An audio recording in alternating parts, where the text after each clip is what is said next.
Hey, thanks for tuning in. Today is a very special episode of Fitzdog Radio. We did it. 1,000 episodes. It sounds crazy.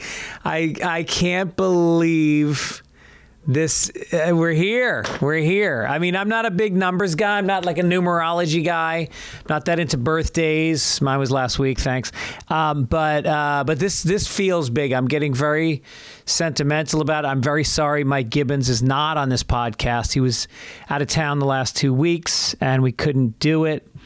But Mike is a huge part of my time, both on Sirius XM, on Howard Stern's show that I did for 10 years, and the podcast. He's my best friend. He's a fantastic guy, super talented. And I have to thank him for his commitment to this as well. So thank you, Mike. And thanks to DJ Seaweed, who threw in that little 1,000 episodes, little ditty, little hook. Thank you. It's been 13 and a half years. I did 2 a week for the first 8 or 9 years. And I just have a lot of gratitude to a lot of people. Number one, my father. I would not have thought I could do this for a living if my father hadn't done it. He was one of the best announcers in New York City for many years. And I watched him work, and I watched his hours. I watched him work 4 hours a day. I thought, that's not bad.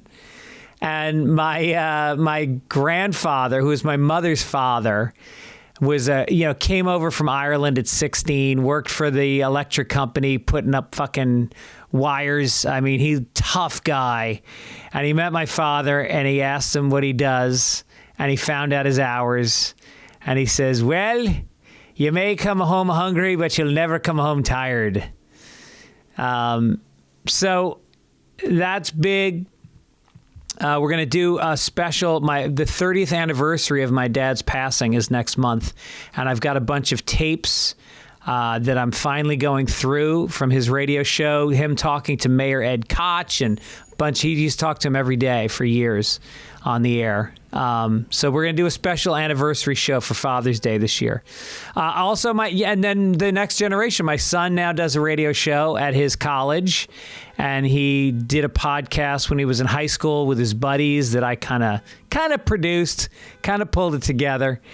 And I think people heard my kids grow up on this show for 13 and a half years. I'm proud to say I've never offended them. I really hope I've gone out of my way to never say anything that they would be ashamed of. I mean, they'd be ashamed of some of the shit I've said I've done, but I've never talked about them in a disparaging way, or my wife. So, but really, this podcast has kept me in show business. There's times where I'm not doing TV shows for a while, and this is the thing that has kept me going. It's been an opportunity to hang out with close friends and sit with them for an hour and do a podcast. It's been a chance to meet new people that are exciting that I never thought I would be able to get on my show. And it's helped me get people to come to my stand-up shows and buy my book and watch my specials and all that other stuff that's a byproduct of doing this. And so thank you. I want to thank Howard Stern, who gave me that radio show that led into this podcast. I want to thank Joe Rogan, who is a big supporter of this show. I've been on his show about 22 times, and he's always promoting this. Adam Carolla, same thing, huge supporter. Been on there like once a month for the last 15 years. So, yeah, I did it. I've been doing a lot of other stuff. I haven't been just podcasting. I've been on the road doing stand-up, somehow like still getting the episode done every week, writing on TV shows, sometimes working, 14-hour days every day, and just finding a way to get home and at 2 a.m. crank out a podcast. Doing it while sick, while raising kids through the pandemic. In hotel rooms and green rooms all over the country, all around other countries, Italy, Spain, Mexico, Costa Rica. Some of my favorite ones, I did one in Florida. And my mom is My mom is offended by a lot of my podcasts and stand-up. She's very Catholic. So I did one podcast parked in her car outside of her condo in Florida. I did one in a car driving in the rain to a stand-up gig with Artie Lang in West Palm Beach, Florida, where it was on a polo field. And it rained for 6 days, and people were ankle deep in mud, and it was pouring in a tent, and we still did it. And Artie was this was not in Artie's good phase at all. And I podcasted before, during, and after that podcast, during that stand-up show. I've been in a lot of mansions. Sometimes if somebody's a big, rich, famous person, I go to their mansion. One of my favorite green room ones was Tampa, Florida at the Improv. And there's a woman and her daughter in the front row. And I talked to them, and the daughter says she smokes pot, which the mother was not aware of. And the mother had never smoked pot. And I said, would you try it? And she said, sure. So after the show, I had my podcasting equipment, and we went into the green room, and we got the mother and daughter baked, me and the other comics. And we sat there, and the lady was laughing. She could not stop laughing. And it is one of the best podcasts I ever did. I did one in my hotel room. I was at the San Francisco Punchline, and after the show, it was a Thursday night show. They were such an amazing crowd. I said, I want everybody coming back to my hotel room. We're going to keep going on a podcast. So I had about 30 people in my hotel room, and we did it. I interviewed them all. I kept doing kind of stand-up. I did one in my backyard. Belladonna, the porn star who became a good friend of mine, she was naked in my hot tub in the backyard being interviewed. I walked around the Moon Tower Comedy Festival in Austin, Texas. Michael Che, who was just like a young comic just starting out, he and I walked around Austin, and we just did crowd work with homeless people for an hour. And there were heavy times. I was told like minutes before I was starting a podcast with somebody that Robin Williams had just committed suicide, and we dealt with that.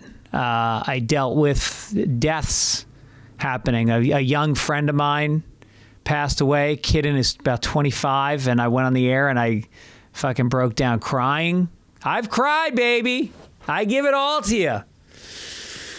I did a bunch at Bobby Kelly's studio at the Comedy Cellar. He was always nice enough to let me use his studio. John Sosis at the Comedy Store often hosts and produces my show. I got to thank him. So I was thinking about like some of my favorite episodes and the people I've had on. And the first episode I ever did was with Dave Navarro, who's the guitar. You know him. He's a guitarist from Jane's Addiction, Red Hot Chili Peppers. Tatted up, cool dude. And anyway, my first exposure to him, and people have heard this story. I'm going to say it anyway. I was hosting the Porn Awards in Las Vegas, 7,000 people in the crowd. And I'm nervous as shit because I know they're very distracted, and they're all coked up, and they're pulling up their shirts and showing their tits and dry humping each other, and the cameras are all over the place. And so I'm doing my stand-up, and I look out, and Dave Navarro's in the front row, and he's like checking his phone, and he's talking to people, and I got so distracted and annoyed that I went on the Howard Stern show the next week, and I talked about what a douchebag he was. And so about a month later, Navarro happened to be coming on Howard Stern. So Stern plays me saying that just to stir up some shit. And Navarro talks some shit about me. And then I came back on Stern. I used to do Stern like once a month. And so I came back on and I challenged Navarro to a fight, to a MMA fight, which I don't even know how to do. But I was like, fuck it. I could beat this guy's ass. And so anyway, he ignored me like he should. I was being an idiot. And so then I was the head writer on Dave Attell's show. He hosted The Gong Show on Comedy Central. And I was the head writer. So they had celebrity guests, celebrity judges, and Navarro was a judge. And he comes in, and I knew he was coming in, and I knew I had to prep him for the show. I had to tell him what acts he was going to see, give him some material if he needed it. So I just walked up to him and I go, hey, Dave, what's going on? And he looks at me and he takes a long pause and he goes, you still want to fight me? And then we both just started laughing. Like fucking men. That's how men deal with shit. Women, it would go on for years and coalitions would be formed between people and there would be shit talk and probably social media. No, we just laughed and then we became instant friends. And when I did my first podcast, I asked him to come on and he did, and he was cool, and he came on many times after that. That was my first. Some of the people I'll always remember that were generous enough to give their time. Jimmy Kimmel's been on many times. Rob Corddry, Marin, Andy Dick was always fucking great. Rogan, Attell, Bill Burr, Sarah Silverman, Artie Lang, Louis C.K., Brian Wilson from the Beach Boys. That was one of my favorites. That was a tough one. John Hamm, Natalie Maines, Brian Regan, Henry Rollins, all the Wayans brothers at a certain point, Lawrence Fishburne, David Cross, Stephen Wright, Terry Hatcher, Howie Mandel, Monique, Cypress Hill came in, You God came in from Wu-Tang, Nick Swartzen. And then there was people that, when somebody dies that's done the show, I re-release that episode and I listen to it, and it is such a gift that I get to sit with that conversation again and relive it and just absorb the energy and the connection that I had with that person. Because when you reminisce about somebody, you forget what it was like. And I had Greg Giraldo on, and I listened to it again, and I just remembered the joy he brought me and the history we had together. Bob Saget did the show many times, Norm Macdonald, Brody Stevens many times, Gilbert Godfrey, Louis Anderson. Oh, Carl Reiner was one of my favorites. And then also the thing I love about the show is just being in the clubs. I see the comics that I think are good and have promise, and I bring them in. And no one's heard of them, but I think they'll be a good guest. And some of the people that were complete unknowns when I first brought them in, Gerard Carmichael, Sebastian, Theo Vaughn, Bobby Lee, Michael Che, Tom Segura, Jim Gaffigan, Bert Kreischer, Eliza Schlesinger, Pete Holmes, Joey Diaz, Kumail Nanjiani. I mean, it just goes on and on. The people that Leslie Jones used to come in a lot, J.B. Smoove, Tiffany Haddish. And then it's just great to watch people grow, and then they're loyal and they come back because I had them on early on, which is always nice. For the most part. There's some people that don't, but we don't think about that on a joyous day like today. I want to give a shout out to some of my past producers. Mike Lynch, my first producer, who told me I should do a podcast. He's a great guy. Jim McClure from SiriusXM. John Matthews. Midcoast Media does the show now. They do an amazing job. Key and Beth and John and Chris Denman. So thank you from the bottom of my heart to them. They've really taken this show to another level. Ileana Horechka was great. And my ads are brought to me by Public Media Marketing and David Raphael for many years. But I got to say, the biggest thanks, you guys, the listeners that have continued to stick with me, that have told friends about the show, that have contributed to the show and sent in my stupid bits that I do, overheards and half a man's and say what's, and just the emails I get. And fitzdog@gmail.com. I have answered every email that has ever been sent to that address, and I will continue to. I love hearing from you. I've had people that were suicidal that told me that the show kept them going.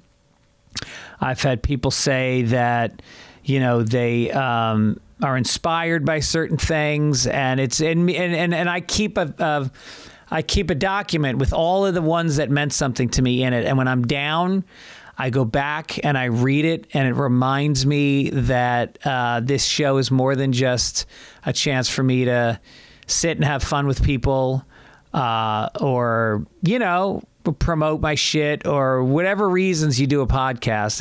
It reached people, and it means something to me when you let me know that. And thanks for being there.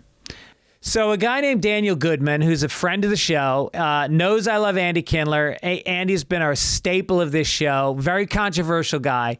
So Daniel reached out and he purchased a cameo from Kindler dedicated to me. And here is a couple snippets of what Andy sent. Here we go. I just want to say one thing about Greg Fitzsimmons. You don't hear this about him a lot. The children's hospitals, and it's not that he gives to children's hospitals. He goes to children's hospitals to heckle. I love you, Greg Fitzsimmons. I'm going to get serious now because I always think I'm not that funny. I don't know what is this. Is this something I did not order? This. It's like a vein in my neck. Maybe they have veins in the neck. Oh, my God. I may be the stupidest person in the world. Happy 1,000th podcast, Greg. And keep making them and keep having them back. So I got to thank Andy Kindler for, once again, mailing it in on that cameo. No, it meant a lot to me. He's the best. Tour dates coming up. Oxnard, California, Levity Live, April 22nd. Escondido, the Grand Comedy Club, April 28th and 29th. Huntington Beach, the Rec Room, May 13th. Columbia, Missouri at the Blue Note. Kansas City at Argosy Casino. Austin at the Mothership. Boston, Laugh Boston, and Point Pleasant, New Jersey, Uncle Vinny's. All tickets at Fitzdog.com. Come out and see a show. I also want to tell you that this show is sponsored by BetterHelp. Life gives you challenges and you meet them, and sometimes you need help meeting those things. You go through things, maybe it's substance abuse, but maybe it's like a first relationship that ended. Maybe you're dealing with marriage issues, kids, whatever it is. You can get to know yourself through these events with the help of somebody. You can turn it into, make lemons out of lemonade, baby. So if you're thinking about starting therapy, give it a try. BetterHelp is the way to do it. It's completely online. I started doing it during the pandemic. I got matched up with a great therapist. You fill out a form. It's a questionnaire. They match you up with somebody who's appropriate. You can switch therapists, no charge. I've never switched. I've talked a lot about cognitive behavioral therapy with her. Keep a journal. I've seen great results. It's amazing. Discover your potential with BetterHelp. Visit BetterHelp.com/Fitzdog today. Get 10% off your first month. That's BetterHelp, HELP.com/Fitzdog. Also, hey, you want to go see some entertainment, people? GameTime.co. Or get their app, Game Time, and they're going to help you get to sporting events, music, comedy, theater, whatever you want to see in your area. You don't get. We got reamed. We went to Tulsa, Oklahoma. Me and Gibbons and like 6 other friends from all around the country, and we got tickets in advance. We got scared. We were on, I'm not going to say which ticket site we were on, but we paid $250 a ticket. I found out later on that Game Time had tickets for $10. They slashed prices at the last minute. And we snuck down anyway. It didn't matter where our seats were. We snuck down. So, now I'm looking at it, and I got tickets for the fall. Springseason's coming back in November, and I got tickets, got them for $108, and I'm 57, and I'm fucking sneaking down like a child, like a 12-year-old. They've got a guarantee. You always get the best price. If you find tickets in the same section and row for less, Game Time will credit you 110% of the difference. You get to see your seats from the perspective of the seat. You can look around 360 degrees on the app. The app is amazing. Couple touches, you got your tickets. They're in your phone. You don't have to deal with an email that you download and blah, blah, blah. It's so simple. And I highly recommend it. It's the fastest growing ticketing app in the country. Snag the tickets without the stress with Game Time. Download the Game Time app, create an account, and use Fitzdog for $20 off your first purchase. Terms apply. Again, create an account and redeem Fitzdog for $20 off. Download Game Time today. Last minute tickets, lowest price, guaranteed. All right, here we go. My guest today is one of my dearest friends and a guy who just coincidentally, I look back at I can see the numbers on how many listens I get to each episode. This guy has the highest listened to episode in the history of the show. And he is a guy that I have known since New York City back in the late 90s or early 2000s. Or maybe it was the late 90s. No, it was the late 90s. Yeah. And we used to do Luna Lounge together and all the comedy clubs, and we used to pitch TV shows together. He used to come to I moved to LA at the same time as him, and we've lived near each other for 20 years out here. Gotten to know his family really well. Great wife, great kids, great brother, cousin. He's just a good dude. He's the guy who like quietly helps out homeless people all the time, like pays their rent, like does a lot. And just not a guy who has ever bought into the Hollywood system. He does not like doing publicity. He doesn't do a lot of interviews. He doesn't have a publicist. He doesn't do social media. He just enjoys having a quality life with good people, and I count myself fortunate to be one of those people. And so here he is for my 1000th episode. I'm very excited to have my guest, Zach Golfinhackus.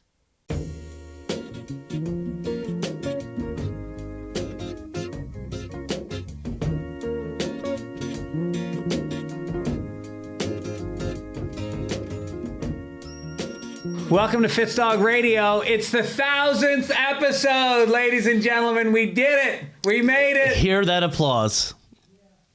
13 and a half years ago, I began doing a podcast, and and I said, I want to do something very special for the 1000th episode. So I got a guy who was on, I think in the second or third week that we did it. He's a man, but not married to that. Not married to what? Being a man? Yeah. Yeah. Okay. So you've seen my resume. I saw you show up to my son's first birthday party with Nick Swartz, and you guys were both wearing summer dresses. Yep. And it was a bunch of nannies because like all the mothers in the neighborhood work, so they all have Latino nannies. Mm-hmm. And there was about 12 nannies. And you guys showed up, and you looked lovely. Yeah, and they did not think it was funny at all. Well, it wasn't supposed to be funny. It was just Nick and I we had a couple of sundresses laying around, and it was a hot day. When's Owen's birthday? When is your son's birthday? October 3rd. Okay, in California, that's a hot day. But yeah, probably regrettable now, I guess. Well, you didn't shave your shoulders, so... No, I didn't shave my shoulders, nor did I... It was that time of month for me, meaning it was that time of month for me to wear a dress. Excuse me. So anyway, for the 1000th episode, first of all, thank you for coming on. I'm honored that you'd share this event with me. Thank you. I'm honored to be here. Have you said who your guest is? So my guest is Zach Golfinhackus. Zach Golfinhackus. And I thought what might be fun is instead of me interviewing you for my 1000th episode, I would like you to interview me on my podcast. I think that's a good idea, and I'd rather not be interviewed, so this is really good. Okay. And you handed me your Wikipedia page for the interview. So I don't want you to miss things. So I've worked hard. Do people trust what's on Wikipedia? Do they generally I haven't trust read it? I don't think I've read mine in 5 years, so people might have added something on there. Yeah, I haven't looked. Okay. All right. Well, the first thing, thanks again, Greg, for having me. The first thing right out of the gate, I think you have an amazing middle name. And I wanted to just talk about your middle name, which is? Sebastian. And my other middle name is Maniscalco. No, it's Sebastian. It actually wasn't given to me at birth. My parents were alcoholics, and they forgot to give me a middle name. And so when I got confirmed, were you confirmed? What is that, like a Catholic thing? Yeah. No, I'm not Catholic. I'm Greek Orthodox. Oh, okay. Yeah. Oh, that's right. Yeah. And my parents don't forget to give middle names. Yeah. The Greek What's your middle name? Knight. Is your other middle name M? No, it's not. No, it's Knigh. Knight. Oh. And my first name from Greek to English is, my name is Zachary, which means sugar in Greek. Okay. So I'm Suge Knight. Suge Knight. Galifianakis. Is that true? Yeah, I mean, that's not true that I'm Suge Knight, but sugar in Greek is Zachary. That's hilarious. Yeah. Mm-hmm. But that's why they call it saccharin? Yes, that's right. Exactly. Sebastian, so how did that... Oh, so then for my confirmation is when you're about 13 years old. It's almost the equivalent of a Jewish boy getting a bar mitzvah. Mm-hmm.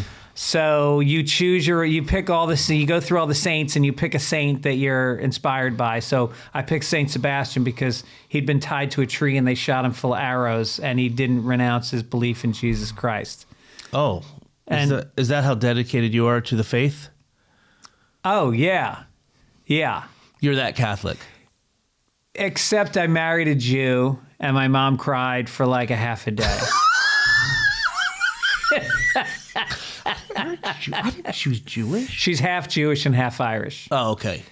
But she was raised Upper West Side of Manhattan, which is very Jewish area. Right. And she was like culturally very Jewish. So wait a minute. Did you go back in to... When did the middle name get added? When I was 13. Oh, so you did? You just went downtown or whatever to... Yeah, I legally added it. When I got a passport for the first time, I put it on. And yeah. Do you wish you had are you pleased still with the name that you came up with, Sebastian? Well, it's tough now with Sebastian Maniscalco to be, it's like you with Zach Braff. Like, you just feel like I'm never going to measure up.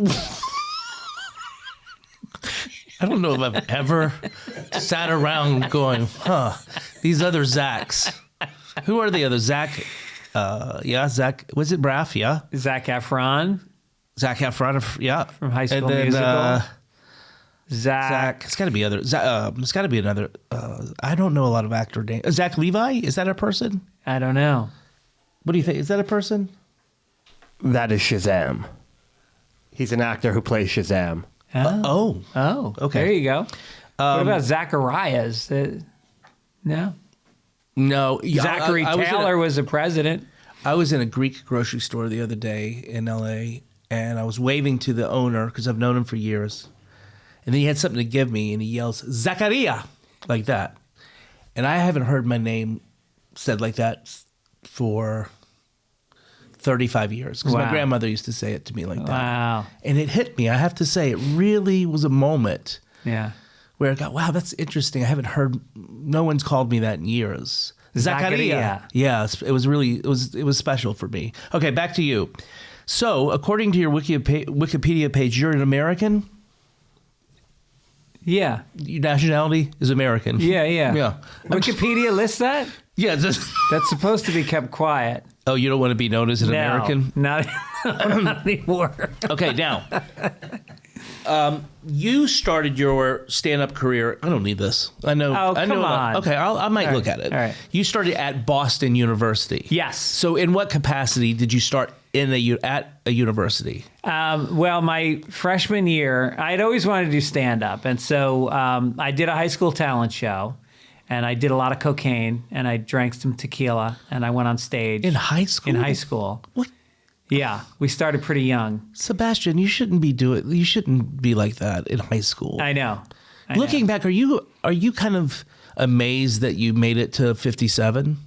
Yes. Given your past, and you've told me stories about your fighting and all that stuff. Yeah, and also I think the people in my family don't live very long. Like my father died at 52. His parents died in their 40s. Oof. All heart problems. From Well, drinking. He smoked 3.5 packs a day. And Is that bad for you? Only if you inhale. And so I turned 57 today. It's my birthday, Yeah. and it's very strange to outlive a parent and start thinking about the ages they never were. Like, I look at my dad as an old man. Like, my memories of him was like he was a gray old man. He was 5 years younger than I am now when he died. And so I guess I never really expected to live long, and I didn't really think I would get married because I didn't want to leave a widow, you know? But, you know, I take good care of myself. I exercise. I don't drink. I don't smoke. We'll get back to the stand-up in a second, but the non-drinking and cleaning yourself up, when did that happen? When I met you, I bet you were sober. Yeah, I was. I started, I quit on New Year's Day, 1990. Yeah. After a long night. I'm not one of those guys that got sober and has to tell you the night they stopped, but it was crazy. But it was really because I found stand-up, and I realized that it was the first thing I felt like I could do well in my life. I was a bad student. I was a bad athlete. And I just felt like, wow, I think I can do this. And I knew that drinking was going to get in the way of it. And so I just stopped. Well, were you one of these people that could swap out passions, where when people stop drinking, sometimes they get passionate about something else? I think it was stand-up. Yes, exactly. It really was. And it's the thing that I look at my son now, who's at the age I was when I started doing stand-up, and he doesn't have that thing right now. The disease? You mean the... No, he did the passion for something. The circumcision. I thought you meant the drinking thing. He doesn't have that. No, he likes to drink, but he doesn't have a problem with it. And I just pray, if I could have one thing in life, it would be that both of my kids find something the way I did that made me willing to give up things, that made me willing to sacrifice, that got me excited, that made me feel like I had value, something that made me a very nice living. And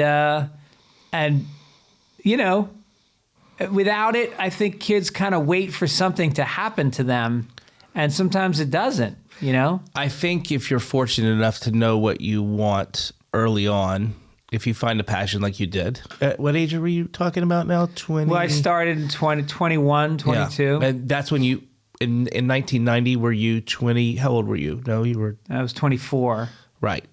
Yeah. So it's interesting to me that you that's an early age to stop drinking. Yeah. And you didn't go to meetings or any of that stuff. It was cold turkey, or did you need to set? I used to go to Al-Anon meetings because of my father. So I became very aware of the 12 steps. You knew Al-Anon before you stopped drinking? Yeah, I went while I was drinking because of my father's drinking. So I loved the 12 steps, and I loved meetings. I loved the support of it. I read the literature, and basically Al-Anon is the same as AA. It's the same 12 steps. Oh yeah, they're cousins basically. Yeah. And so I went to some AA meetings, but I was in Boston, and the Boston AA meetings were like, and then I beat this guy to death with my mother's funeral urn, and then I drank scotch out of it. And I just sat there going like, whoa, I'm nowhere near this. And so I went to therapy instead. Good for you. And so I went to therapy for years, and I have not had a drink since I quit in 1990. And you, when you were younger, do you wish someone had said to you, hey, we have this in the family, meaning drinking, or we have this in our nationality? I wish someone had said that to me, like, hey, there's a thing that runs in the family, watch out. If I had known that a little bit, I probably would have been a little bit, because I was like you, but not, I had a bad problem too. With drinking. Yeah. So I'm curious how you just kind of but that you went to Al-Anon and knew of it.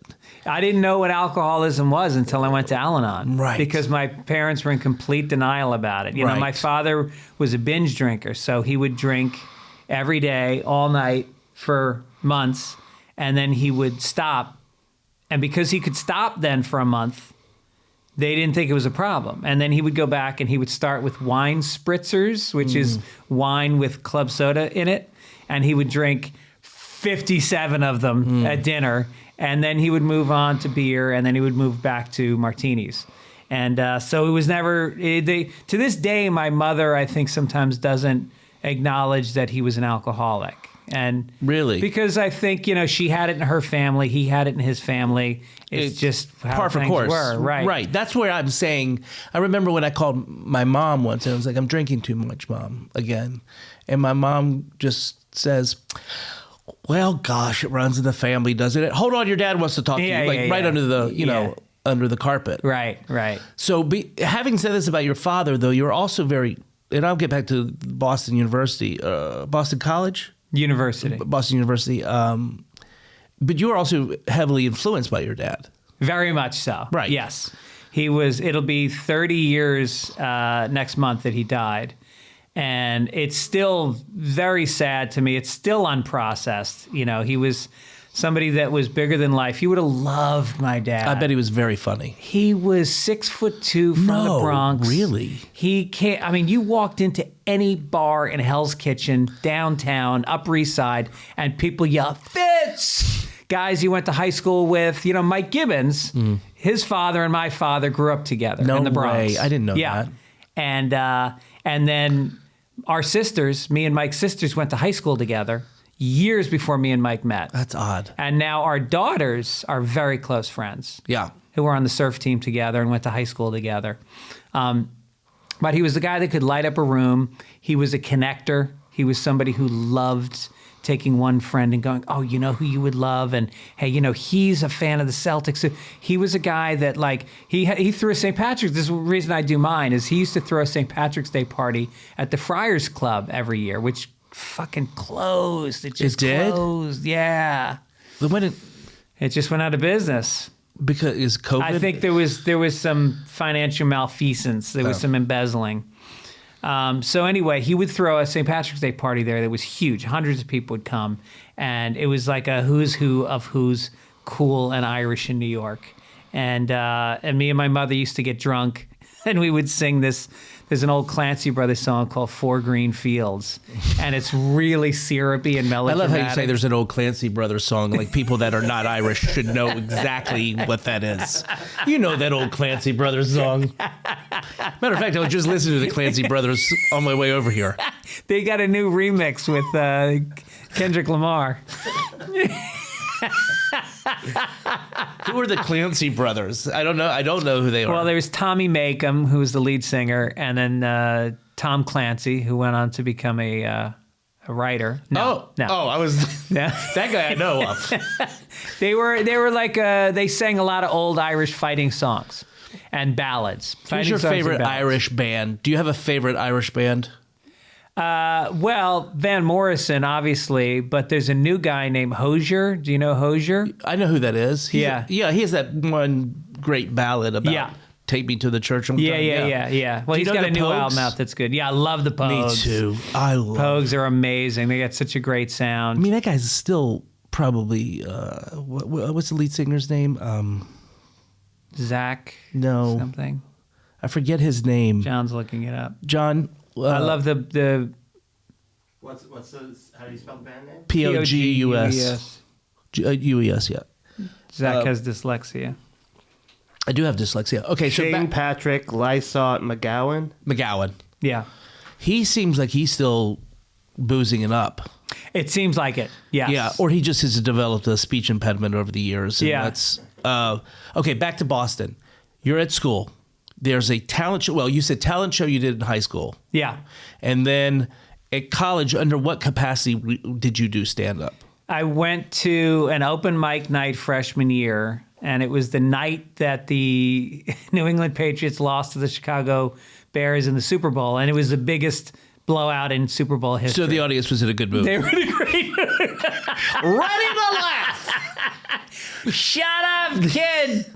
And so I went up, and I had lots of friends in the audience, and so I had a bunch of shills, and so I did fine. And then I didn't really do it again for a couple years, and then there would be like these college talent shows, like Certs would do the college search or whatever. Certs? Certs. With Retson? With Retson, yeah. Bobby Collins was their spokesman for years. Oh, no way. Yeah. Huh. That was always his intro on his, on tour posters. Usually it says like The Tonight Show, and HBO specialists would say certs. Brought to you by certs. The funny breath mint. Is certs still a thing? Of course. Where's certs? I mean, I don't think you can buy certs anymore. Well, it turns out Retsin was asbestos. You know how they never told you what it was? What is it? I don't know. Okay, so back to Boston. So anyway, so I did that, and then I started doing these shows, and then I joined an improv troupe that I did for like a year and a half. You want to say that on a podcast? I once broke up with a woman because she asked me to go see improv in the Valley. It's not even a joke. But I think improv's like stand-up. There's really good improv and there's really bad. I think it was really good for me because it taught me how to do crowd work. It taught me how to listen and answer and just sort of trust. And we were called Uncontrolled Substance. Mission Improbable was already taken? Yes. And so I did that, and then my senior year I really started going out like every night, like my Jew whole clubs in Boston. Every night I'd be at Stitches, Nick's Comedy Stop, the Comedy Connection. Who was known back then that you would see? The guys that were just ahead of me, like literally like 3 years ahead of me, that were making a name for themselves was Louis C.K., David Cross, Mark Maron, the Flynn brothers, Jackie Flynn and Kevin Flynn. Yep. And then my class of guys was like Joe Rogan, who dated my roommate. So he basically lived with me for like a year when I first started. Joe dated a guy? I lived with a woman. Oh yeah, men could do that. I forgot. Yeah. And then it was right after me was then Bill Burr and Patrice O'Neill and Dane Cook and Bobby Kelly. Right. And then you also had a bunch of people that became writers. It was like guys like Jonathan Groff, who's like one of the main showrunners in Hollywood. Like, it's a bunch of those guys that were really smart. And so there was two camps in Boston. There was the more esoteric alt, but you wouldn't call it alt, but it was before there was alt comedy. There was Cross had a thing called Cross Comedy. Cross Comedy, yeah. And it was like Janine Garofalo and Sam Cedar. Yeah. A bunch of those guys, and Maron was a big part of that, and Louie, Laura Keitlinger, and then there was the guys like me. And when I say guys, there were no women in the Boston comedy scene. Isn't that weird? There was very few. Why do you think that is? Because the atmosphere was not very welcoming? I think you had to be so aggressive in Boston to survive on stage. And the women that did make it, Maria Falzone was really great. Lauren Dombrowski was really great. They were just able to hold their own on stage. Was Sue from Boston or New York? Sue Costello? She was from Boston. From Dorchester, from kind of a rough neighborhood in Dorchester. Yeah, because she could handle it, I'm sure. She was fine. Yeah, she did good. And so then from there, I was, I worked my way up, and then I started going back and forth to New York. I would go down there like a few days a week. Let me stop you for a second. When you first did it, because you said in high school it was kind of a talent show, you weren't really dedicated to it. In college, did you realize, oh, this is my thing? Well, growing up, I grew up just outside of New York City, so I used to go in on weekends, and I would go to Catch a Rising Star in the Improv with my friend Frank Moretti, and we would heckle the comedians, and it was like the greatest feeling in the world. And from when I was little, I memorized all of Bill Cosby's albums. And I've memorized a lot of his depositions. just a hobby I have on the side. And Steve Martin and you saw Bob Steve Martin Newhart. live? Yeah, I saw him live at the Westchester Premier Theater. Oh, you didn't heckle Steve Martin, though. I did not heckle Steve Martin. No. Okay. No, that was a theater show. But I used to be down in the basement clubs in New York watching comedians, and so it was something that I don't even want to say I dreamed of doing it because I didn't even imagine it was something I could do. And so when I did it on a dare freshman year or senior year of high school, it was really just a dare. And it wasn't until I'd already been doing it for years that I would even use the word career or that I was actually going to do But you this. weren't thinking it as a hobby, were you? You were, or meaning when you're young and you're doing shows, there's a reason that you're doing shows, right? To either keep doing shows? I mean, there are It people was just to do it. I was so in the moment of that experience. Huh. I just like the idea of being on stage was like a child being on an amusement park ride. Like the thrill of it, it was all I could think of. And all I could do to show up to every open mic night at 3 p.m. and sign up and wait. If my name was on that list, my heart fucking soared. It was like the most intense feeling. And how much is that as influence from your dad being a known radio personality? Was there this, I'd like to have that kind of attention? I mean, maybe even subconsciously. Probably subconsciously. Yeah. I think so. I think I liked that when we went into Rattazzi's restaurant, which was like the hippest restaurant in New York, we got the good table. Right. This is like me and my family here. We get the best table at Soup Plantation. Which has to be an offensive name by now, right? Is it a... Right? I mean... If I was black, I would definitely go really to Applebee's. I'd go to Applebee's. Yeah.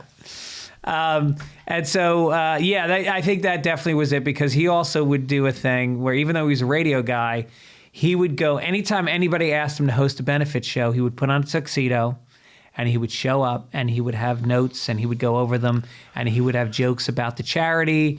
He had some funny stories that he always told the same funny stories. And then he would do insult jokes with the audience. And so I kind of watched my dad doing stand-up as a kid, and I can remember being 7, 8 years old, and if there was a microphone, I always grabbed it and I told jokes into it. Wow. Yeah. Now, your siblings, I know one of your siblings. How many do you have? My brother Bobby's a year older, and Yeah. then my sister Deirdre's 3.5 years younger. Okay, I don't think I've met Deirdre. Obviously, I have met Bobby. Yeah. We've been to Vegas together. That's right, on my bachelor party. Do they have that bug at all? My brother does, yeah. My brother went to the same acting school I did in New York. We went to the Neighborhood Playhouse, and he has done a lot of very avant-garde theater for many years, some films, and then he works in film production as well. He was in a band. He plays drums, and he played in a bunch of very cool bands, like the kind of bands where it was in a nightclub with impossibly gorgeous people that looked like they all dated Leonardo DiCaprio, and it was just kind of groovy music. And Does he still have long hair? yeah, Down to his waist? yeah. Because from behind, he looks like Cher. Then you turn the corner, you're really disappointed. It's Tell a real. Bobby I said hi. I haven't seen him in years. Jeez. Yeah, I will. I'll tell him you say hello. We're gonna go to Ireland this summer. My whole family. Is that something you guys do often? No, this is the first time I've been over like 3 times, but my family's never been together. Will you wear a traditional Irish thing when you? I was in Greece last summer. And I was wearing my Greek fisherman's cap. I was thinking, this is like someone born in Greece who's American who goes to a wedding in Texas who's fully Greek and he's wearing a cowboy hat just to fit in. So I took it off. I felt weird wearing it, but I'll buy a sweater when I'm over there. Of course, we're going to be on the West Coast. I'll get a nice Aaron sweater. what is that? Kilkenny? Is that West Coast? No, that's the East Coast, Coast. yeah. What's West Coast is Dublin? like Galway, Connemara, Salt Have you Hill. ever been up north? Or Belfast. You have. Yeah. I was there in 84, back when the Troubles were still going on. What were you doing in '84 there? I was like, after high school, I took a year off, and I worked for 6 months, and I saved up some money. You went to Belfast? And then I backpacked around Ireland for 2 months, and then I went to Europe for 4 months, and I just traveled around. The last time I was in Ireland, I hitchhiked from Kilkenny to someplace. And the guy, I got into a car. How long ago? 10 years ago. Okay. Maybe 12. And I got in a car, and this guy goes, whatever town I was going to, he goes, go to this pub and sit there, and you're gonna be very entertained. Yeah. And so he had an Eastern European accent. He was from Prague. I can't do accents, but so he drops me off this pub, and I sit there and I have a pint. I guess I was still drinking then. Yes, it was more than 10 years ago and 12 years ago. And I sit there, and then these musicians come in and start playing at this table. It was all the chieftains. No. Are you And serious? it was just me in a pub, and they were practicing. Oh my! And the guy didn't tell me who it is. He goes, "Just stick around, and they'll be there soon." And you're gonna, you're up No for, it was kidding. the best. That's It was incredible. it was really cool.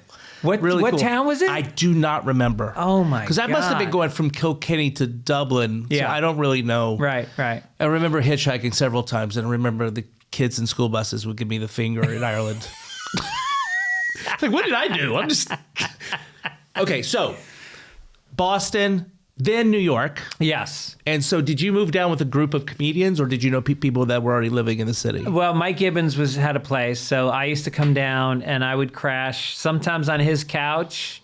Sometimes I couldn't crash on his couch, and I would crash Eddie Brill's couch or my brother. Or, I mean, I had like a rotation of people that would let me stay with them. And I did that for like 2 years. And I just bounced around. And it was hard because there were nights where, there's no cell phones back then. So like if your friends were out, you couldn't get into their house. And, if they were out of town, you couldn't get into their house. And so there would be nights where it was 3 o'clock in the morning and it was January and it was snowing out. And I'm like, had nowhere to stay. And so once in a blue moon, I would rent like a really cheap hotel, but I did not have that money back then. Were you making money doing stand up? I could make like $400 or $500 in a weekend up in Boston. Oh, and really? so that's why I stayed in Boston on the weekends, and then usually like Monday, Tuesday, Wednesday night, I would be in New York trying to break in at the clubs. And what clubs are we talking about in New York at the Stand time? Up New York, Yep. which was both our first clubs. I think. You and I. Carrie that's Hoffman. where I met you. Yep. Carrie Hoffman was very good to both of us. Yeah, I used to answer phones there. You did? That's how I got stage time. No kidding. My material didn't get me on stage. Jesus, it was horrible. I remember you used to write it on a beer label. I can't memorize my set. It's not good enough to memorize. So I'd write it down on a beer bottle and just stare at it. But you were the first comic to give me advice, and I didn't like it at the time, but I was so grateful after I wised up. You told me that somebody else was doing a very similar joke. I think that's what it was. Really? And I thought, I don't know this guy. Why does he say that? But you were doing it as a favor. You as a favor, yeah. right. You don't go on and tell jokes. It was coincidental. Yeah. It wasn't something that I copied, but I remember that's where you and I met, was Stand Up New York. Yeah. That's exactly right. In about 93 or 4. Wow, is it that early? Yeah. Well, I moved there in 92. I started doing stand-up around 94. Yeah, so I started going down there in 91, and then I moved in 93. Did Eugene Merman go down? No, he was after you, right? Yeah. Because he did that Boston. He was after me. But he did the same thing. He would come down. Yeah. And then he'd go back up to Boston. Well, they all did it. David Cross did it. Marin did it. Louie did it. We all were going back and forth, and we would ride share together. And then from there, did you start getting road gigs out of New York? Well, when I moved to New York, so I was going to acting school, which was only Monday through Wednesday. And you and I were in an acting class together. I don't know if you remember this. Was it Sally Johnson? Yeah. Her eyes point... yeah. I could never tell who she was critiquing. Yeah. Her eyes went in different directions. And she would be like... That's what you say. She would be like, well, I like what you did there, but try to focus more on... And It was either, you know who else was in that class, strangely? Greg Giraldo. Was Greg in that? Yeah, Greg was in it. Well, what I remember was there was a DJ in New York. Khaled? No. Bob Fitzsimmons? No. Like, really known DJ. But where Cowboy Hat? I don't know Deep any voice. DJs. And I feel like he was Don Imus. Yes. His wife, That's right. Deirdre, Was in it. she was gorgeous. I didn't notice. Yeah, right. But yeah, she was in it. Yeah. And I remember, I never had luck with acting classes in New York. I couldn't stop giggling. Yeah. Because a lot of times it's therapy for people. Right. It's just, they just Right. want to cry in front of strangers. Yeah. I mean, in that class, that was going on a lot. And fine, that's good. People need to get their stuff out. But I was too immature to know what was going on. And I actually got kicked out of one class for giggling. Really? Yeah, at HB Studios, this woman says, this isn't a time for you to just come and laugh. Yeah. And she was right. But God, I mean.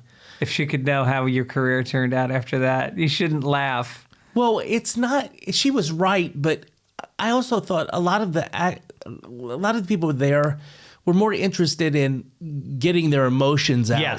Yes. And not knowing what to do with the emotions, which are needed for acting, but the emotions are not the final product. They're the conduit to connecting a message to somebody. That's right. Yeah. And so you started getting some road. Well, when was your first road? My first road work was colleges. I got in with the college. Kevin Brennan got me in with his college agents. God, you bring up. I mean, I used to MC in New York, and I'd bring Kevin on, and he'd go, "Give it up for Zach, the worst host in stand-up history." And by the way, he was right. He was right. I was so bad.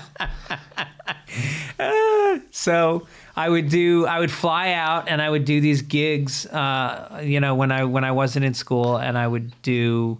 Sometimes I'd have like a 10-day tour where I would do a show one night in Evanston, Illinois, and then the next night I was in Iowa, and I would drive all night, and then I would have a show at like noon in the cafeteria, which they had not publicized. So you're just standing, and there's no stage. It's just a microphone, and there's a soda machine buzzing behind your head, and they're announcing when the pizzas are ready over the same speaker that you're on. They're announcing when the pizzas are ready, and people are playing euchre. You know that card game euchre? It's like what they play in the Midwest. These kids play, and they're annoyed that you're there, but you have to do the whole hour or you won't get paid. And then you would get in the car and you would drive another 4 hours to another shit with gig. all that self-confidence. Yep. After just doing a college show at noon. And you had to stay clean. But you know what? I was making like between $700 and $1,000 a show. So I could go away in 10 days and come back with like $10,000. And that would let me continue to stay in New York without, Did you get the college stuff through that showcase? What was that? I never did NACA. I did NACA once, and I said, this is a scam. I said, this is crazy. I have to pay. You have to pay to apply, which means to send your tape in. Then if they accept you, you have to pay to get a booth, and then you have to pay for your hotel, and all this money, and then NACA takes a percentage of what you make. And I said to my agent, if you want me to do colleges, you just have to book them. I'm not going to do NACA. Is NACA still a thing, you think? Oh, yeah. Huh. Well, the colleges, the gigs at noon, were you thinking at that time, what is this? Meaning, is there a future in the, meaning, if you're doing shows during the day in front of college students that are, trying to eat their lunch and they have no interest in what you're saying, it seems like a dead end. It felt like at that point, I felt like my set was good. Like I felt like I was starting to feel after 7 years that I was starting to be okay. And I was seeing guys like me, like my class of like Jeff Ross was suddenly getting the Letterman show, and I resented it, and I would be mean to him sometimes. And now he's a dear friend, and I love Jeff. What? Yep. Wait, you haven't. Wait, can we talk about this?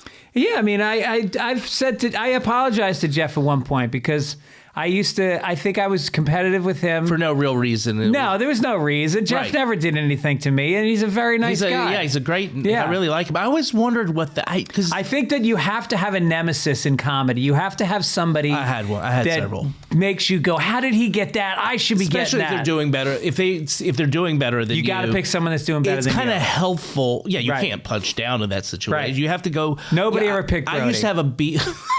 I used to have a beef, but it was just a chip on my shoulder beef that I invented, I think, with someone I'm not going to say. Oh, come on. Say who it was. Because it's ridiculous. Well, there's several of them. Okay. You'd already mentioned one. I wouldn't mention his name in the past. But I'm glad to hear that you and Jeff, because I've always been friendly with Jeff, and I've always felt this kind of animosity that you have had. Yeah, that was a long time ago. But that's not the case. Those days are over. Good. Yeah. Well, we get older, right? And we went to college together. Well, you get older and you go like, that's too high school for me. And also you realize that you're both journeymen. Like we've been doing this 33 years together. I know, like you and I talking about stand-up New York, like I can't do that with a lot of people. Right. Yeah. And it's like that, those memories and those relationships are precious to me at this point. Then after these early road gigs being colleges, when did you go start doing more clubs throughout the country? In 96, I got invited to the Montreal Comedy Festival and to the New Faces. Have you ever done New Faces? Yes. Okay. Last year. I thought it was a weird booking, but I was desperate.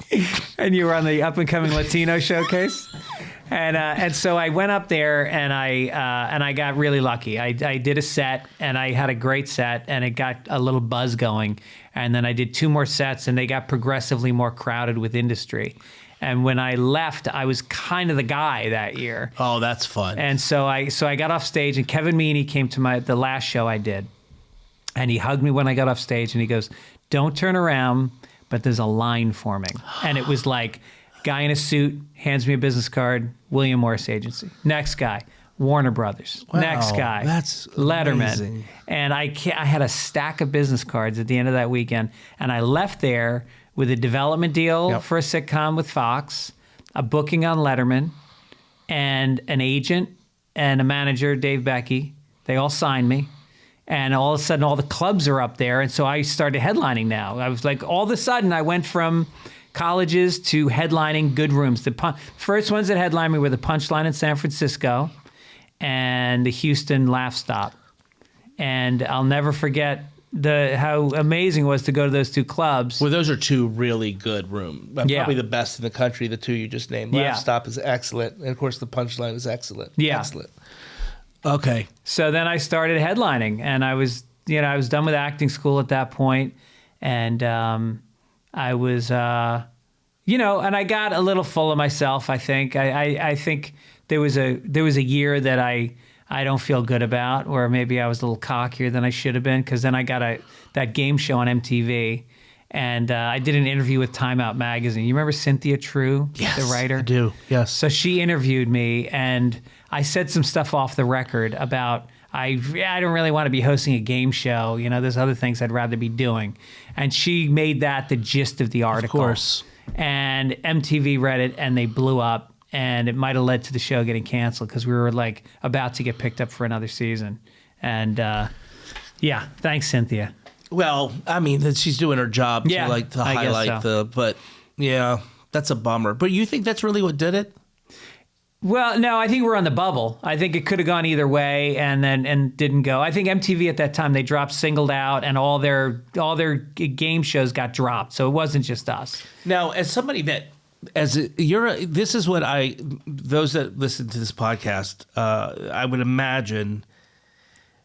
So aside from being a stand-up, you've also written on a number of television shows. Yeah. Not that if someone doesn't take the stand-up route, because you got writing jobs because you're stand-up, right? Yeah. Do you find it harder to do if you're just throwing packages together and trying to submit them versus being out there? I feel for any young writer, and young writers ask me for advice all the time. And that's why I'm asking you I this. don't know what to tell them, because I got lucky because my first writing job was I was asked to do warm-up on Politically Incorrect in New York, Bill Maher's show. Right. And I did the warm-up, and then Bill liked my stand-up, and so he asked me to write for the show. And then the next job I got was when Louie C.K. asked me to write on Cedric the Entertainer Presents, a sketch show on Fox. And every writing job I've ever gotten was just because people knew my Referrals. stand-up. Yeah. And writing a spec script and trying to find an agent is so daunting, because not only are there, 1,000 guys your age trying to get it, there's people that have been writing for 30 years that have credits that are getting older and are willing to go back to entry-level pay just to keep working. You're battling the guy that wrote on Friends and Seinfeld, So my advice to writers is always like, find another way to get noticed. Like, I know writers that have been hired off their Twitter feeds. Yeah, I've heard that that's a thing. Yeah, so find a way. If you love to write, and whether it's blogs, I mean, you can still, people go on, what's the site where people read blogs? Called Substack, is it, or something? The internet? The internet. So you're asking the wrong person. So write whatever, and then, hopefully you get some excitement going about you. But I often think about those men and women that are putting packages together, and that's all they've got going on is just trying to throw a package together. Yeah. That's a very difficult. I mean, it needs to be almost end up in the right hands versus doing stand-up where you're kind of meeting people. There's networking going on. I mean, how you got writing jobs. Right. I would rather hire somebody that I know like you versus go through a stack of things. Right. Because also, I can see your tone where in the page sometimes that's not lifted up. Right. I think there's also a big percentage of being hired on a show is I'm going to be spending 12 hours a day, 5 days a week with this person, maybe for years. And do I like to be around them? And, yes. And I think that with the stand-up, you go, oh, he's going to be funny in the room. He seems like a good guy. I've connected with him, And so a lot of times I know guys that have been working for years as a writer, not gotten a lot into scripts, but they're great in the room. They keep the room hot. They have little gags that they do with the other writers, and on a long day, you need that. I keep saying guy. I have to be careful. That person. What do you mean? Because you're genderizing it? I saw this thing. I don't know where it was, but the pronouns that people put at the end of their names? Yeah. This guy put he/haw. He-haw. It made me laugh so hard. Well, Charlie Kaufman wrote a book called Ant World or something, and his character calls himself Thon. Thon. For what? That's his pronoun. Oh, Thon. Yeah. Was that combining everything, I think it's like old Shakespeare, like Thon. I think if they just neutralize it all and not gender anything, it would be easier. Yeah. Many languages don't have... They're not, is that true? Yeah. And then that way, if you don't... To me, it'd be simpler if there were less things to learn. Well, think about, I know learning French, there was French noun, there was female nouns and male nouns. Yeah. So you had to say la or la depending on, and there was no logic to like blue. Why is blue la, Yeah, it doesn't, I don't know how that evolved. Yeah. But it's interesting. I'm always fascinated in language and that kind of stuff. And I wonder where all these ever-changing words, which is good. We got to find a right point for us to all communicate. But right now, I think we're still in the struggles as humans with this modern way of trying to figure out how to speak to each other. Well, it's hard because I'm 53, so I just I'm older. So to be honest, I need to keep up with it. Well, what's hard is that I think in most people's hearts, if you dig deep enough, they want there to be equality for people, and they recognize that there is inequality. But when you look at a snapshot of some of these things that are being taught in universities about how to fix it, it's easy to mock. But in mocking it, you forget that the says spirit you should say Latinx. That came from. I'm convinced that came from white Ivy League. Yeah, and so that's where I go. Well, that doesn't make sense to me. Yeah. Why did that all of a sudden become a thing? Right. And where I'm from in Appalachia, North Carolina, they don't use that kind of language. They don't. Yeah. Because they're isolated. Yeah. They're not on the Daily Beast. They don't tweet. Right. They have other lives. Yeah. So this impatience that people have sometimes for those that are trying to learn is where I get a little bit miffed. Yeah, where you're from, it's easier to just stick with the N-word works for male or female, no, right? that's not. That's the part we'll edit out. Wait, but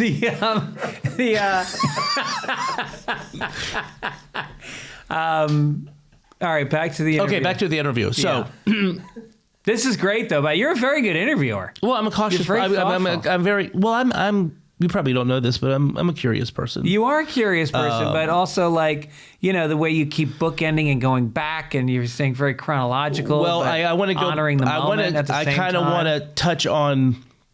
I really want to go back. Okay, so you said after 7 years you felt, okay, I'm getting good at this. Do you remember that moment, or because it's interesting? I remember a moment going, it seems as the stuff that wasn't working, I've somehow figured out now it's working. Yeah. Because I was doing absurdist jokes, but for you, was it a moment, or was it just like a few years you gradually got better and you're like, okay, I'm getting confident in this? Yeah, I think there was a lot of moments. One of them was that I'll always remember was Dave Attell called me up one night. And Dave Attell, to any New York comedian, starting in 93 when we were there and going up until last night at the Cellar, he's the guy. He's the measuring stick for what's good. And by the way, I think the comics that are more known than Dave would tell you that too. Right. Chris Rock would say it. I think, I don't know if Chappelle knows. Of course he does. Yeah, but I would say that those guys would probably point to Dave as being, at least, and as the New York Times had written an article about it a couple years ago, the best live performer. Yes. In stand-up. Right. And I fully agree with that. So he got hired and at Saturday Night Live, and then he called me one night at like midnight, and he's like, "Will you meet me at the Chelsea Diner to write sketches?" Because he, whatever Tuesday night, wherever the night is at SNL that you have to stay up late and write sketches. Tuesday. So I went down, I sat with him for 4 hours in a booth, and I helped. I didn't help. I didn't do shit. I listened to him do his sketch. But I was so honored, and he would call me all the time to come do that. And that was like, I remember that being a point that I felt accepted on a level that I had never dreamt of before. I was like honored, and I was just so I felt like, wow, I got a glimpse into show business of like, wow, this is Saturday. He's writing for Saturday Night Live, And then I think the other thing that really helped was when Luna Lounge started on Ludlow Street. I think it encouraged me because you had to do a new material every week, and they booked me every week. And so if I was in town, I was there. And so it forced me to sit down and write, and it forced me to be conversational and comfortable with not getting as many laughs per minute as I was trained to get, especially in Boston, where it's really ba-ba-ba-ba-ba-ba-ba. And I learned how to talk about myself a little bit, and I watched great people like you. I mean, I saw people do experimental things. Michael, what's his name, Portnoy? Mm-hmm. Who I saw him like, open a bottle of Lexapro and fuck it one night, and he would do crazy. And then there were people that were monologists. Mark Maron was doing really interesting monologues, and Janine Garofalo, and I just learned, I think, another gear that helped me then in my regular stand-up. Yeah, those other rooms that weren't necessarily stand-up rooms, they're more kind of anything goes rooms. Oh, the UCB started there. That's where Amy Poehler would come down with the whole troupe, and they would do really interesting things. Yeah, they started at Luna. I remember first seeing them at Luna Lounge. Yeah. Because I used to live on Ludlow. And that's right. You used to have parties after Luna Lounge. Right, yeah. So we would have a rooftop party. Did you ever fool around with Amy Poehler? What? It just seems like you guys were a little flirty. No, I didn't even know Amy back then. Right. Greg, no one. My history with women back then is not good. Not that I didn't have a history. I'm too shy. I can't. Yeah. If I'm ever talking to a woman back then, it was a bit. Yeah. I was never fully confident that I could ever get a date. I remember you and Janine Garofalo, and I didn't know if you guys were ever romantic, but never. I remember you guys rented a hotel room in New York, and you did something crazy. You opened the window. No, that was here. We were in Los Angeles, and we were at one of the Standard. Is that the one with a side upside down? Yeah. Crazy place.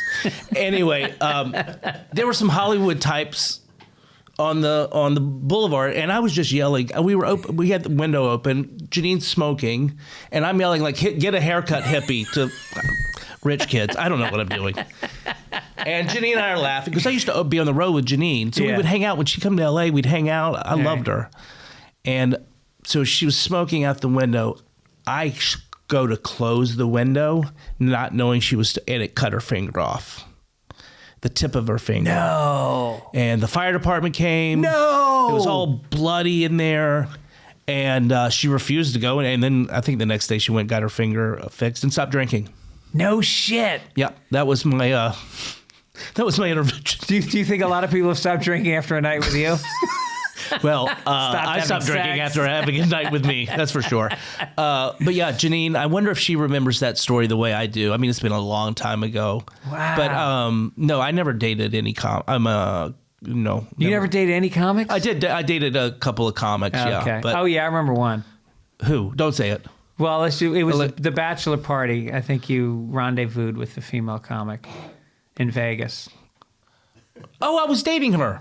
Oh, you were dating her? Yeah. That's right. I was dating her. Yeah. Well, I think I know who you're talking about. Judy Gold. Judy. Yeah. God, no, there's a woman. I love hanging out with Judy. I love Judy Gold. Me too. I do. She love is her. purely. She's like, there's a school of comedians that don't exist as much today, and Kevin Meaney's one of them, that enjoy making people laugh. Oh, she just is the life of the party. She's the best. She is, and I don't even know her that well, but I mean, I used to see her, but God, I just think she's just wonderful. She just let me touch her tit. She has one. Only the She left just one. has one. She only let me touch the left one. Cyclops.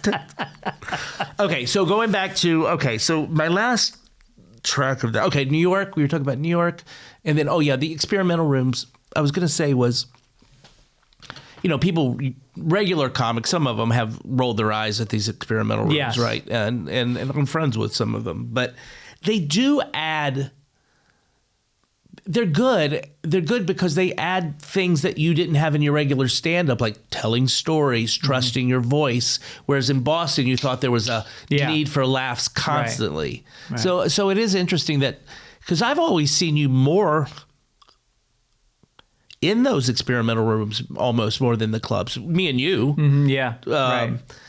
So I don't know what my point is, but I guess my point is that I do believe that those experimental rooms do add to, but Dave Attell is not interested in doing those. No, I remember he once they used to beg him to do Luna Lounge every week. They'd ask him, he'd never do it. He's the guy that just wants to be able to smoke a cigarette on stage and shit on the Asian girl sitting in the front row, and so he finally decides to come down, and it was historic. He came on, and I think the Sklar brothers were hosting, and he called them Trust Fund Twins or something, and he dismantled and deconstructed the whole thing in a way that everybody felt naked, and then he just walked out. And it was good. It was hilarious. Yeah, he's so wonderful. Yeah, but I think, but the Sklars, just in their defense, they're not trust fund at all. I don't think so. No. So yeah. Are they still on that show, Dancing with the Sklars? Thank you. Little shout out to Randy and Jason. They've heard that joke about 10 times already. Do you think on their birthday their mother calls and says the Sklar is born? Oh my God, fantastic! Really good. There must be more. Catch a Rising Sklar. Okay. What is your happiest in? Is it writing? Is it performing? Is it acting? Where do you feel, okay, this is my most comfort. I'm most comfortable in this scenario in show business. I would say stand up for you, right? No, I think it's like, I love the fact that I never really fully committed to one thing. And there's times where I look at the success of certain stand-ups that I came up with, and there's still that jealousy. Not as much, but there's definitely moments where I'm looking at Instagram and there's guys showing you their sold-out double balcony show. Yeah, but the fact that they're showing you that means something's wrong with them. It really is. I mean, honestly, much. I'm telling you. Yeah. When I see people bragging like that, I think, why do you have to do that? And There's what so is much that? bragging and stand-up now. It's embarrassing. Yeah. I think social media is embarrassing for that very reason. Yeah, right. This show-offness that I don't agree with. Yep. So let them be that way. Yes. Let them be that way. And let them make that money, because the truth is, I've been very fortunate. I've just I've never been a star, and I've always been in the middle. And part of that was that I would spend half my year sometimes staffed on a writing show where I would still do stand up, 3 nights a week in town if I was writing on a show. I never stopped doing stand up. And I think that that's the thing that's kept me going all these years, because I know writers that are out of work, and sometimes for 2 or 3 years they have nothing.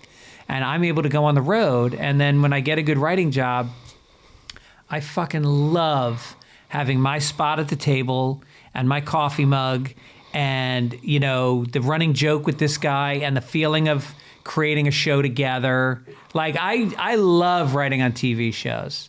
I haven't done a ton of acting, but the acting I've done, I mean, you know this. Have you ever released the pilot that we did years ago? No. I should put that out. I mean, is there any chance it's going to get picked up? It was 15 years. It was Time Capsule 2000, it was called. 23 years 23 years ago. Wow. We did a pilot. I pitched it to VH1. This is the best story. I pitched this pilot on a plane to Jane Lipsitz. Yeah. We're flying out to LA, and I know her from Luna Lounge. And so she goes, you got any ideas? We're looking for something for like the new millennium. And I kind of had done this idea, and I shot it with Nick Swartzen back in New York. And I said, well, I got this idea called Time Capsule 2000, because it was 1999 we were shooting it. And I said, and the premise is the Intergalactic Planetary Council has contacted the President of the United States and said, we're aliens. We want to know what Earth has to offer that's redeeming. Otherwise, we're going to destroy you. And so the president reaches out to, the Smithsonian Institute for Historical Artifacts, and they reach to VH1 for musical artifacts. And so I'm now the CEO of VH1, and I have an assistant who's going to help me collect these artifacts. And then we had different characters to come in and pitch their, like Dave Koechner came in with a quarter. Dana Gould, Marilyn Reiskoff, and Karen Kilgariff. And so I pitched you as the sidekick, my assistant. And so they made you read, and you came in and you auditioned, and you had a big scarf around your neck, and you said you had just come from drama school. During the audition? Yeah. And you did the lines, and you were very weird, and they were like, no. And I was like, no, you don't understand, like, this guy's really great. He's really special. And they're like, no, we don't see it. And like, we had to put you on tape another time. We don't see it. And me and Gibbons, I hired as the director. And so we fought and fought and fought. And then finally, I think just because they were like, well, who gives a fuck about this pilot anyway? They were like, all right, fine. So we had Zach do it. And you did an amazing job. We interviewed Mark McGrath, and there was a really funny sketch where you came in and you started interviewing Mark McGrath, but you had brought the wrong questions. Oh, it was the questions for somebody else? For Jewel. And so you were like, so what was it like living in a van, I remember homeless? That now. Yeah. And anyway, so we do it, and it doesn't get picked up. And then, I don't know, a year later, I'm looking at the TV commercial on VH1. It's like, coming up next, Late World with Zach. They gave you your own fucking show. Yeah, I don't know. You think it's from that? I think it's because I just play the piano, and they were looking for some kind of musical tie-in to music. I think, I don't know, but yeah, that's right. That maybe that's how it went down. Well, yeah. Okay, so after you did Time Capsule 2. Everything in my career is before and after Time Capsule 2000.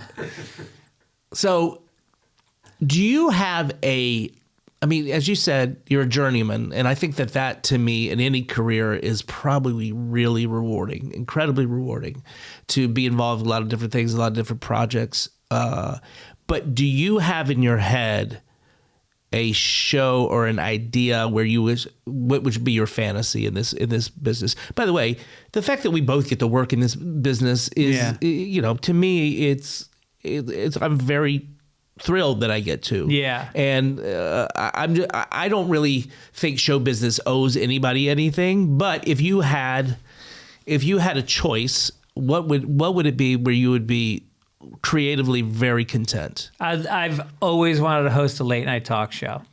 I like the idea. They are looking for a lot of white cis males right now. That's what I hear. Do you know who I should call? BET's looking for. You should go to BET. That's what you should do. That's hilarious. That's what you should do. I've always loved the idea of like sitting with writers and coming up with monologue jokes, and then doing this where I interview a guest and then maybe shooting a sketch in the street. Like it checks all the things that I've enjoyed doing in my career. Who's your favorite talk show host? I love Colbert. Huh. Honestly, good. I preferred him with Colbert Report. Just because that was such a like lightning in a bottle kind of moment. But Letterman must have been before Colbert was your... Yeah, in terms of right now, I would say Colbert, but of all time, definitely How many Letterman. times did you end up doing Letterman? I think 5. Did I tell you my Letterman story? No. Not to make it about me, but real quick. I did something for him. I did a thing with him. And then somehow we're backstage. And How long ago was this? right before the pandemic, Yeah. I think. And then somebody hands me an envelope. And they go, "This is from David." And David Letterman's looking at me while I open it. And he's like looking at me like... And I open it. It was it's a thank you for doing. I thought, oh, it's going to be a gift certificate to something. And I just open it, and it's the lyrics to Freebird. He just Xeroxed them, no explanation, and he's looking at me like, "Good gift, right?" And it's the only thing I think I've ever kept in show business. It was so wonderful that he knew that was going to make me laugh. The fact that he just Xeroxed something, the lyrics of Freebird, and that was it. And of course, I kept it. And I'll never throw that out, ever. That's amazing. Yeah. I thought that was really the fact that he thought of something funny instead of a gift card. I remember that you wanted to do Letterman, as we all did, coming up in New York, and then you couldn't get on. Never. And then finally, Janine Garofalo guest hosted, and she brought you on as the comedian on the show. And I did 9 minutes, I think. No. Yeah, I remember the wonderful producer. I wish I could remember her name. Zoe Friedman? No, on Letterman. Did Zoe work on Letterman? Yeah, she worked on Letterman. I would know it if I heard it. Mimi James? No, she was a producer. Oh, yeah. Glasses. Yep. I can't remember her name. Not Mary Connolly. No, I would know it if I heard it. I know who you're talking about. She came out while I was doing it and did the stretch thing, which I've never earned the light in my life. Right. You know, I'm always off stage quickly. Yeah. Little of me is enough. You don't need too much of me. So I remember, I think it was probably one of the longer sets of stand-up probably on his show. I mean, I don't know. Why did they want you to stretch? I think there was somebody, they didn't have enough time. That's hilarious. And it's so funny because I got that motion. Probably because Garofalo bailed on her monologue or something. Well, maybe, but I got that motion, and I remember 2 weeks earlier getting the opposite motion, which is this, to get off stage, the slicing of the throat. Yeah. I was opening for the Sugar Hill Gang, not to brag. No. Oh, yeah. At a Bible school. And I didn't know it was like a religious school. Is that what they call Bible schools? I'm going to Bible school. And I said something, and the woman like, get off. And I had then the Sugar Hill Gang came on and performed. The hit. Did you ever do like weird openings for bands or? Yeah, I did. I did Three Dog. No, was it Three Dog Night? It was probably Two Dog Night at that point. And you stayed at the Two Seasons.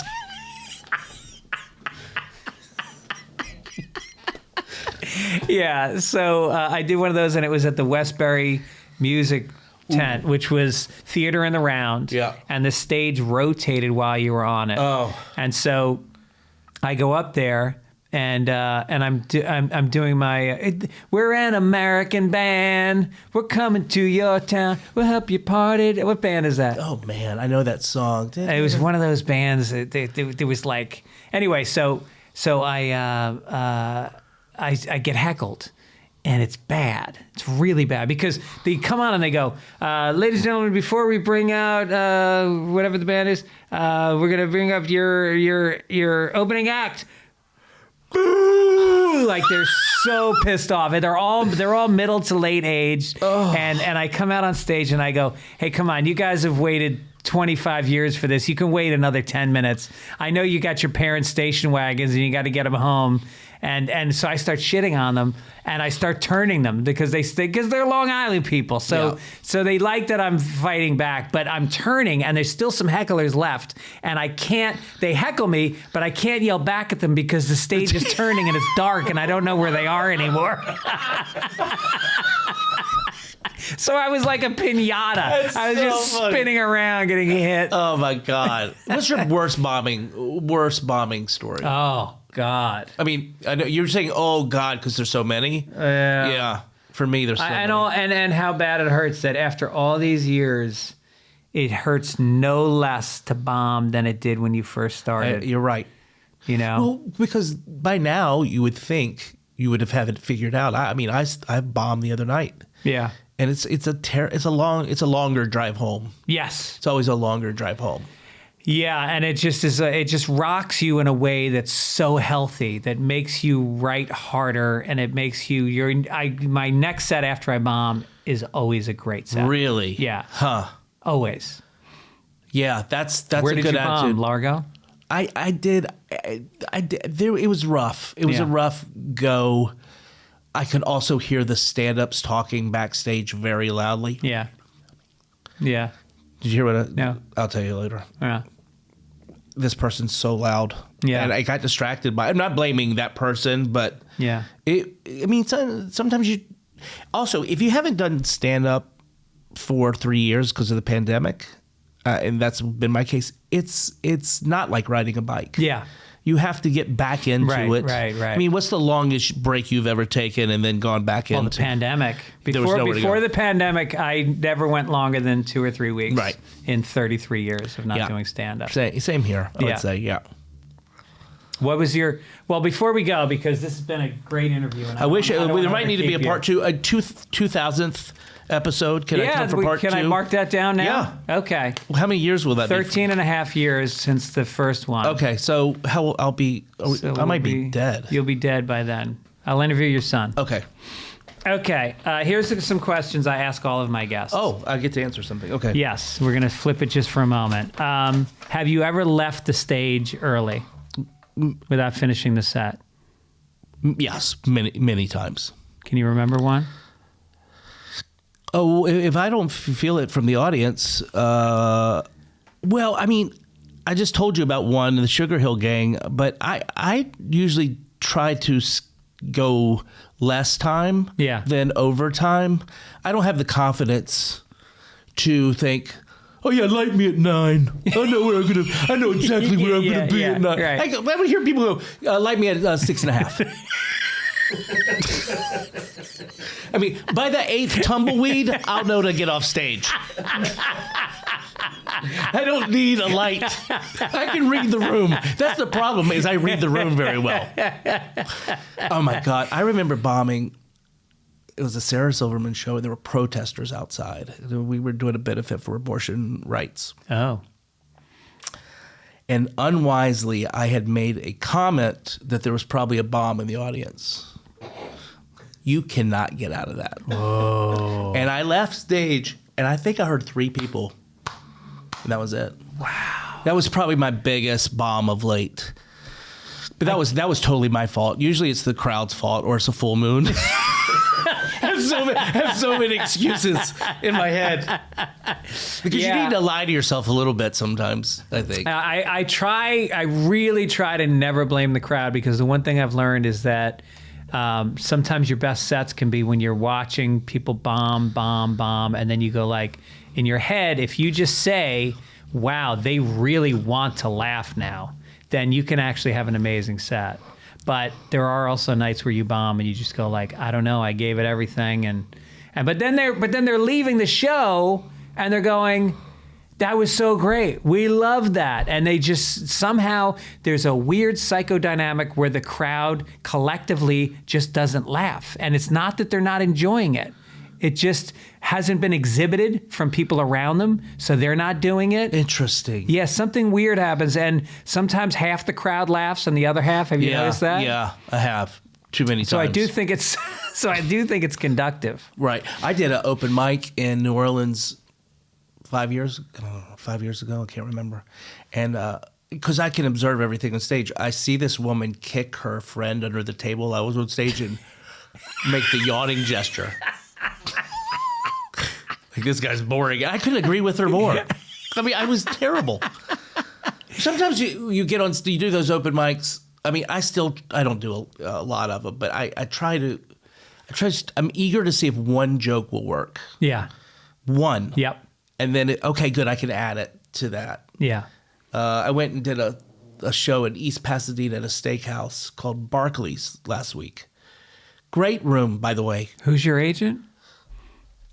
It's Uncle Tom Parker. And he gets a lot of my money. I think it's... Is that his name? I think it's Colonel Tom Parker.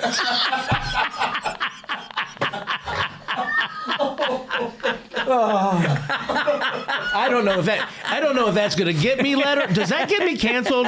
Because I've been wanting to get canceled for a while.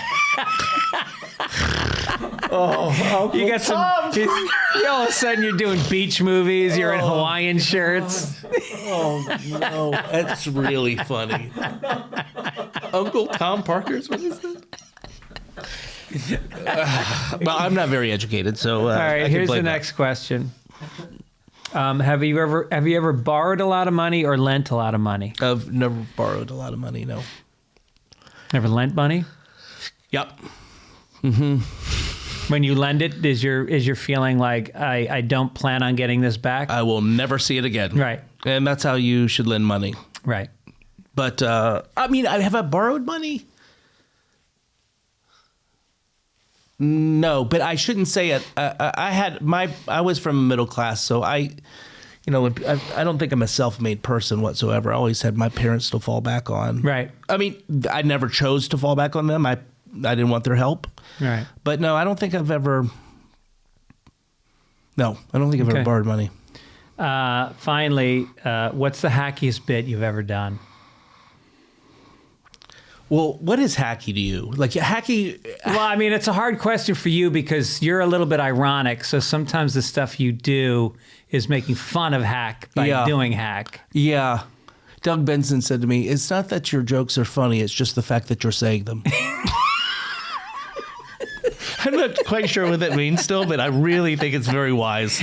It's not a compliment.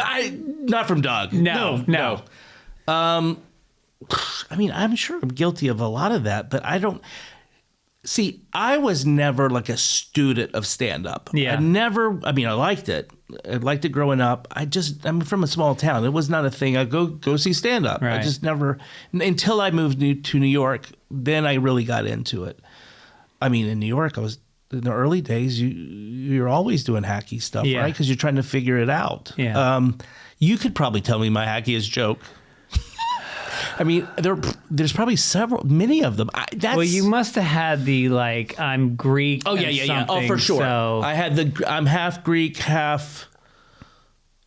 I guess it was Irish back. What was I back then? Half Greek, half Irish. Yes, I remember that. I remember having one of those jokes for sure. Right. And then you start seeing, that's a regular joke that people do, and then you try to go. Oh, how do I got to get that out of the act. Yeah. But it takes a while to get that. Yeah. When I see a young comic make those mistakes, let them make those. Who cares? Mm-hmm. They'll figure it out if they're lucky. I know. I'm always, me. I feel like going up and telling them, and I really do hold my tongue now. I think I used to be more forthcoming with giving people advice. Well, I think as an older white guy, you're entitled to give advice. That's the way I look at it, and that's what you should tell the young ones. What is it? You're older white cis male, right? Cis? I believe so. What's cis mean? I still don't know what that one is. Regular. Cis means that you identify as the heterosexual, as you were born, like as the gender that you were born in. I was born with 2 vaginas. What is that? As you got them as a gift on your birthday? No, we'll edit that part out, John. All right. Before we go, you did it once before, and it was a big hit. This is a segment called Talk Your Way Out of It. Do you remember the last time you did it? I remember this segment, but I don't remember what it was. All right, here's the new one. I'm going to give you a situation, and you're going to talk to me, and you're going to talk your way out of it to me. Your son is having a birthday party and has asked you to dress up as a clown, but he loves female clowns, so you have to do it as a woman. TMZ posts pictures of you, and you become known as trans. Sean Penn thinks this is brave, and you get an offer to star in his new biopic of RuPaul, where you will be in drag as well as blackface. Talk your way out of it. Well, first of all, this has already happened, right? So I can't... Why am I involved in TMZ? How are they at a birthday party is what I was asking. It was at a park. It was at Griffith Park. So TMZ, those pieces of shit that do nothing but sit around and make the worst jokes about people. You're right. I tried to get that guy followed once. Oh, really? Yeah, I was like, well, let's just do it. That's what he wants. Yeah. What's his name? Harvey something. I hired like a comic. I go, just wait outside of his gym, and we'll follow that guy around and see if he You likes did that? Yeah, we had a guy go out for 2 weeks. No. And then the kid that was doing it found another job, and then I thought it was a really good idea. Just turn the tables. Yeah. Follow those morons around. And how did he react? We never got to the like, I was like, stake him out where he is, right. like he does other people, and then we'll start filming him. And then we never got to it. Okay, so All right, so it happened at Griffith Park, and now I'm Sean Penn. Yeah. And we're having a meeting, and you have to talk your way out of it. I'm in blackface. No, you've just been offered the part. You've been offered this part from Sean Penn for a biopic of RuPaul. You'll be in drag and in blackface. Is RuPaul a producer on this? Yes. Oh, then I don't need to do anything. I don't need to talk myself. If RuPaul agrees to it, and when the mics go off, I have a great RuPaul story. A wonderful. So I think that first of all, I would probably say I'm uncomfortable playing RuPaul. Yeah. I don't think that's for me. Is that a way of getting myself out of this? Well, it's a straightforward way. Yeah. Well, I think I would just say, Sean, with all due respect, I think there's other people that could play RuPaul. Are you saying that you saw me at this birthday party and then you thought I could be RuPaul? Yeah, you just seem like a natural. Something about your spirit reminds me of RuPaul.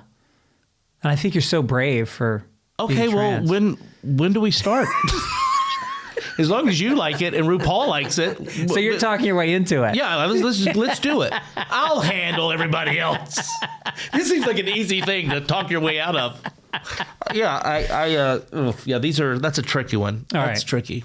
Let me try one more. Okay. Because that one didn't go that well. Can I tell you I don't want to tell you the RuPaul story, but. All right.